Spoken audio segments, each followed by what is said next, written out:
Hello and welcome, fellow Sovereigns. Having fun with technology today. Yesterday I had a coaching client, who had anxiety. She'd had anxiety all her life pretty well. And she was constantly worried about what can go wrong. What happens if I go out and the car doesn't start? I don't have the money to fix it. I don't know how to fix it. What happens if the plumbing goes wrong? If the tap, something happens with the tap? What happens if one of my grandchildren hurts themselves and I'm not there? What happens if I don't know, if the government does this? What happens if it rains? What happens? Everything. What happens if my cat escapes? Da da da da da da da. She's in this constant cloud of what if, and a worry and an anxiety, and she just was unable to come through it. And because of this cloud of anxiety, of course, she was estimated that she hadn't felt joy for about 30 years. And she acknowledges that nice things happen. People give her presents, that the sun shines sometimes, and nice things happen unexpectedly. And she does have the odd holiday or things. But while those good things are happening, it's like she can't be with them.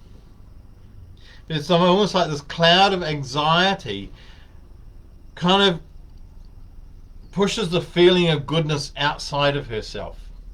So the feeling of fun or joy or peace is outside this circle of anxiety, this worry. And she just cannot feel joy. She cannot feel, and you can see it in the lines in her face. So the other thing is, of course, when something good happens, she knows she should feel happy. She knows she should feel peaceful. She knows she should feel grateful. But the anxiety gets in the way, and then she feels guilty with herself. Oh, I should feel happy. I should feel nice. I should feel just pleasant. And she feels guilty. So on top of the anxiety and the worry, she's now got a constant guilt. Because things do happen that are nice, but you just can't access them. Not through this thick cloud of fog of anxiety. So what I did was I took her to a scenario that we've all experienced, possibly. Most of us have, let's say. So I suspect most people have had at some time a job they didn't really like. Some people have had jobs they absolutely hated. Some jobs people were bored, stiff. But you had to go along to this job. You didn't like it. You've got to feed your family. You've got to feed yourself. You've got to provide rent or mortgage payments and pay for the car and all of that sort of stuff. So you've got to go to work. And somewhere in your side of yourself, you believe there's nothing else you can do. You're stuck with this job and there's nothing else out there. So you trudge to work every day and you do the job and you hate it and you're just bored and it's awful. However, most jobs provide a holiday. So let's say you're allowed a 3-week holiday every year. And so that 3 week is a special time to get away from this drudgery, this horrible job and these horrible bosses and awful management. And so you start planning this holiday, which might be months away. And you might start buying tickets and deciding what to buy, what to wear, and looking at the weather and the climate and wherever you're going, whether it's Acapulco or the Antarctic or in Fiji or somewhere, might be just up the road to your parents or your kids' place or something, and working out what clothing to wear and what money you need to take and all of that sort of stuff. So you're doing all this stuff, but you're still in this job and you're hating it and you're bored and it's awful and things can go wrong. However, as you come closer to the day of going on the holiday, you start thinking about it more. So you might, yeah, a month away, you might start having these little moments to go, ooh, we're going water skiing, or we're going mountain climbing, and almost sort of imagining yourself being there in short moments, and then you're back to the drudgery, and then you think, oh, we're going on holiday in a month, that'll be nice. Oh, back to the drudgery. And in 3 weeks away, you think about it a little more. And you imagine yourself doing, lying by the pool, pina coladas, I don't know, whatever you're doing, party time. Maybe it's some sort of yoga retreat, whatever you're doing. It's different from what you're doing now. So you have these moments of, oh, that'll be fun, that'll be lovely, that'll be peaceful, that'll be exciting, catching up with all these friends I haven't seen for a year. And then it's back to the drudgery. But then on the 2 weeks before you go on holiday, you're thinking about it all more and more. And maybe, almost half the time you're not really focusing on your work and could be told off for not doing your job properly because you're not focusing. And then in the week before you go on holiday, it's almost like you're on holiday. Your mind is there, you're thinking about what's going to happen, you're getting on the plane, and you're getting off the plane at the other end, and you're taken by the taxi, or you hired a car or whatever. And you're going into the hotel and you're imagining all these things, and you're imagining the pool and the weather and the people you're going to meet and the things you're going to do or whatever. And much of the time in the last week of work, you're physically working, you're here working, but your mind's happy because your mind's on holiday. And then you go on holiday. And it's a wonderful time, doing whatever you're doing, climbing mountains, I don't know, doing trapeze, flying, yeah, I don't know, whatever you do. On holiday, you're having a wonderful time. Maybe it's a retreat by yourself, maybe with other people. You're doing what you've dreamed of for the last year. And it's joyous. It's joyous. For 3 weeks, you've just got this buzz going and da-da-da-da-da. And it's already planned, and you're doing and everything's working out.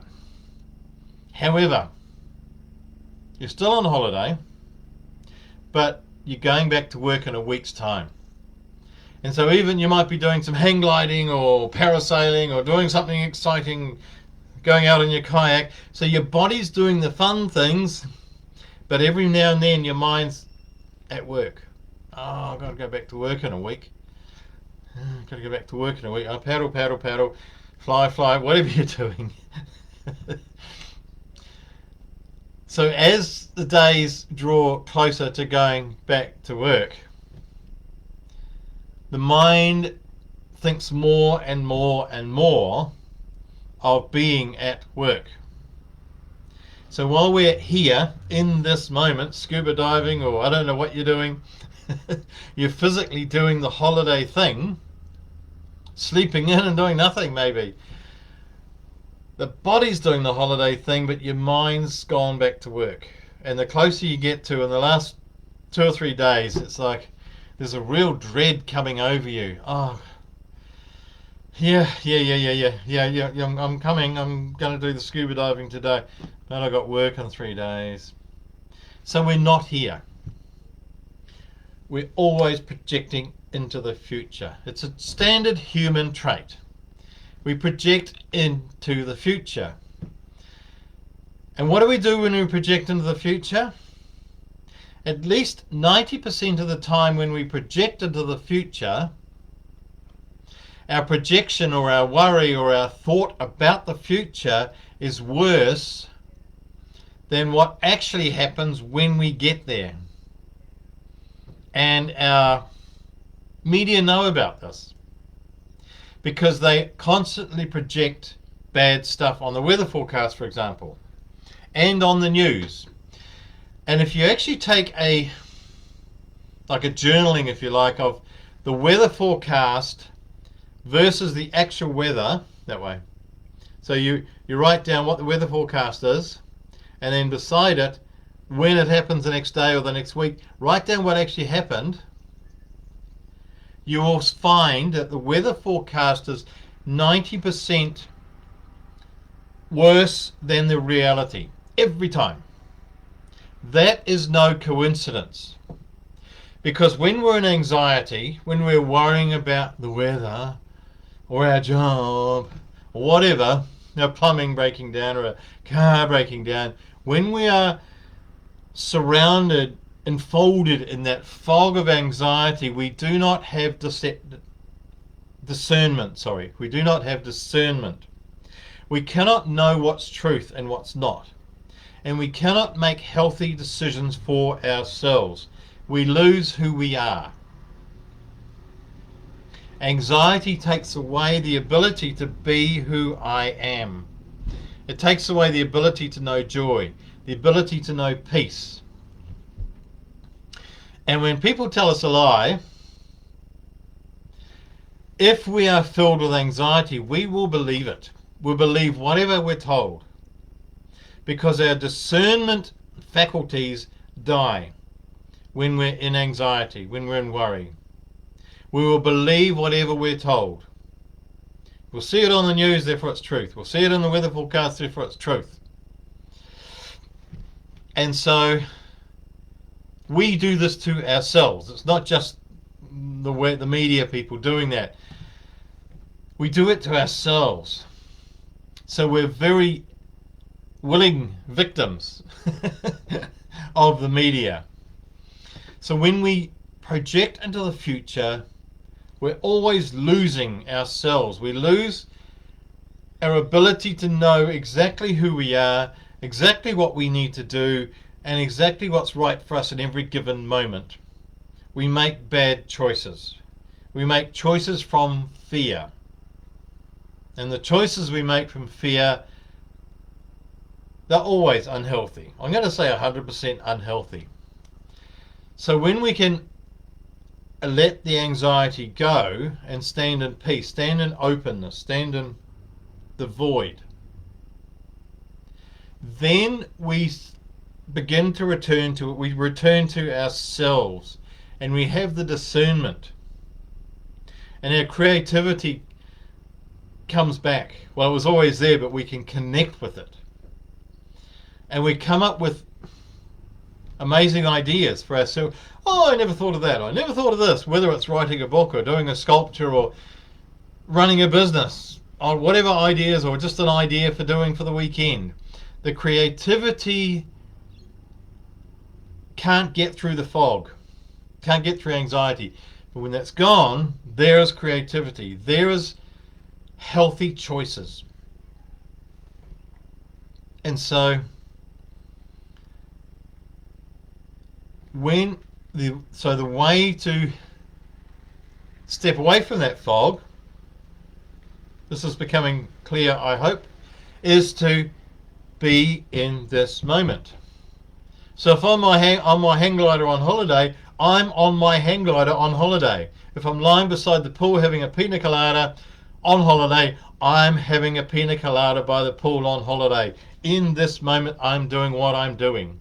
So my mind is where my body is, in this tiny space. I'm in this room, I'm on this pavement, I'm on this piece of grass, I'm in this water, I'm on this kayak, whatever. If we can bring our minds back to where our body is in each moment, the anxiety just dissipates, dissolves, like spit in the wind, as they say in Australia. And it's a as the Course in Miracles says, it's easy and it's difficult. So it's easy to be in a moment. So I can bring myself into this moment and be right here. But can I do it in every moment? Can I do it in 5 minutes time, in 10 minutes time? Can I do it at lunchtime? Can I do it at the end of the day, next week, next month? So it's easy to remind ourselves to come back to the moment, but it's difficult to remind ourselves in every moment. That takes discipline. It takes real presence. However, I will tell you now, having done the Course of Miracles, which pretty well tells us to do that in every moment. So we did the Course of Miracles every day for 11 years. And so I'm not going to tell you that it's easy, because the Course of Miracles says it's not easy. So it's easy to do it, but it's not easy to do it in every moment.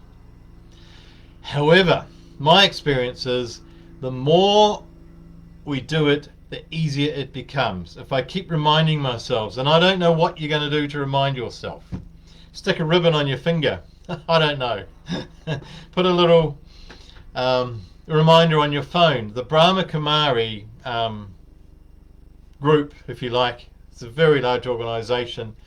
So they have what they call traffic control. So every hour, so they've got about 2,500 centres around the world, and every centre around the world, every hour, what happens? I can't remember if it's music or a bell. There's something comes over the loudspeakers anyway, and they call it traffic control.